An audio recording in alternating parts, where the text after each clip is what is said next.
যিনি চিট ফান্ডের লোকে টাকা মেরে জেলে গিয়েছিল, এবং যখন জেল থেকে তাকে কোর্টে নিয়ে আসা হতো, তিনি একটু চিৎকার করে করে বলতেন যে গরিবের টাকা মমতা ব্যানার্জি লুট করেছে। সেই মমতা ব্যানার্জি আবার কুণাল ঘোষকে পার্টির মুখপাত্র বানিয়েছে। একে বলে চোরে চোরে মাসতুতো ভাই।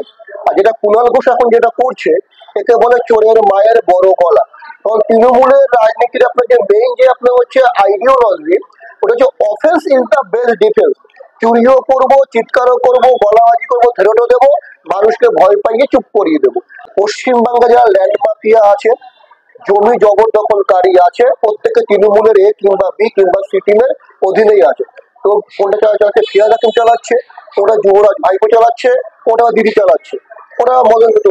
আপনি মোটামুটি তৃণমূলের যা নেতা আছে, এমএলএ আছে, এমপি আছে, তার প্রত্যেকে এই ল্যান্ড মাফিয়াদের সঙ্গে যুক্ত, এবং এরা ওয়াকফ বোর্ডের মাধ্যমে বিভিন্ন সম্পত্তি আপনার জবরদখল করছে।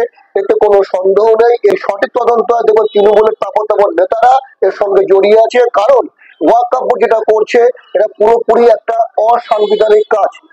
ভারতবর্ষের সংবিধান অনুযায়ী কখনো ধর্মের উপরে ভিত্তি করে কোনো সংগঠন থাকতে পারে না, কোনো বোর্ড থাকতে পারে না। It's a secular country. ওই জওহরলাল নেহরু যে ভুলটা করেছে, তার খেলা থেকে ভারতবাসী দিচ্ছে।